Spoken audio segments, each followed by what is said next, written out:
A principios de la década de 1980, el estado de Washington comenzó a enfrentarse a una serie de desapariciones inquietantes. Varias mujeres jóvenes desaparecían sin dejar rastro en el área metropolitana de Seattle, muchas de ellas vistas por última vez en zonas cercanas a carreteras transitadas. Durante un tiempo, estos casos parecían incidentes aislados, pero en 1982 ocurrió algo que cambiaría el curso de la investigación.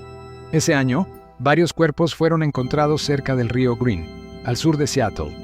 Las víctimas eran mujeres jóvenes y la forma en que habían sido abandonadas sugería que podían estar relacionadas.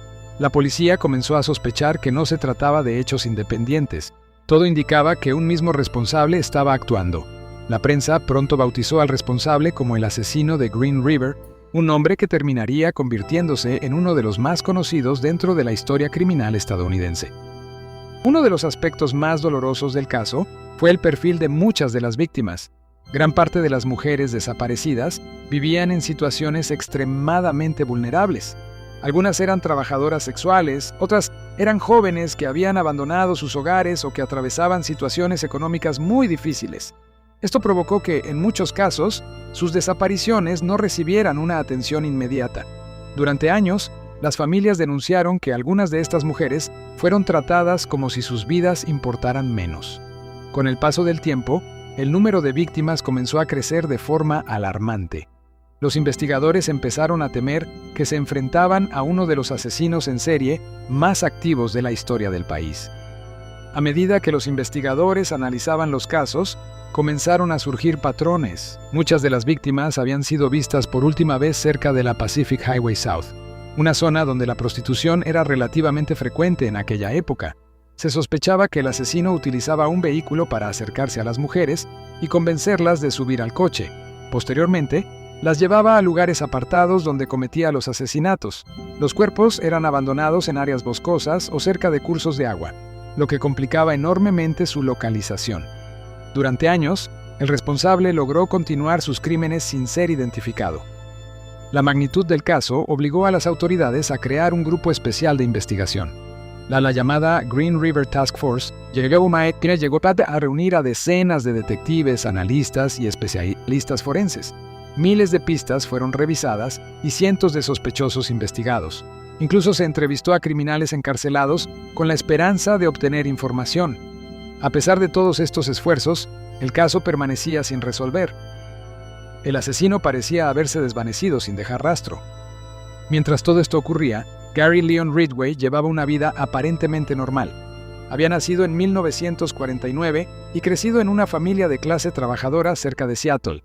Durante gran parte de su vida adulta trabajó como pintor de camiones en una fábrica local. Ridgway se casó varias veces y era descrito por algunos vecinos como una persona tranquila y reservada. Sin embargo, con el tiempo su nombre empezó a aparecer en la investigación. Algunas personas afirmaban haber visto su vehículo cerca de lugares relacionados con las desapariciones. Gary Ridgway fue interrogado por la policía en los años 80. En aquel momento incluso se sometió a una prueba de polígrafo, pero sin pruebas concluyentes, los investigadores no pudieron vincularlo directamente con los crímenes. Durante años, Ridgway permaneció en libertad. Mientras tanto, el caso se enfriaba y muchas familias temían que nunca se llegara a conocer la verdad. El desarrollo de la tecnología de análisis de ADN cambiaría finalmente el destino del caso. A finales de los años 90, los investigadores comenzaron a reexaminar evidencias biológicas recogidas décadas antes. Gracias a estos avances científicos, fue posible comparar muestras con un nivel de precisión mucho mayor que en los años 80. En 2001, las pruebas genéticas lograron vincular definitivamente a Gary Ridgway con varios de los asesinatos. Tras su arresto, Ridgway terminó confesando numerosos crímenes y colaboró con los investigadores proporcionando información sobre las víctimas.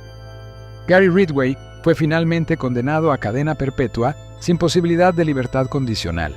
Su confesión permitió esclarecer decenas de casos que habían permanecido abiertos durante años. Para las familias de las víctimas, la condena representó un paso importante hacia la justicia, aunque el dolor por las pérdidas sigue presente. El caso del asesino de Green River también marcó un antes y un después en la investigación criminal.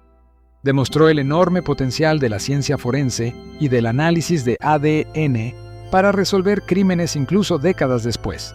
Hoy, La historia de Gary Ridgway continúa siendo estudiada por investigadores y criminólogos como uno de los casos más complejos de la historia criminal moderna, y también como un recordatorio de que, tarde o temprano, incluso los crímenes más ocultos terminan saliendo a la luz.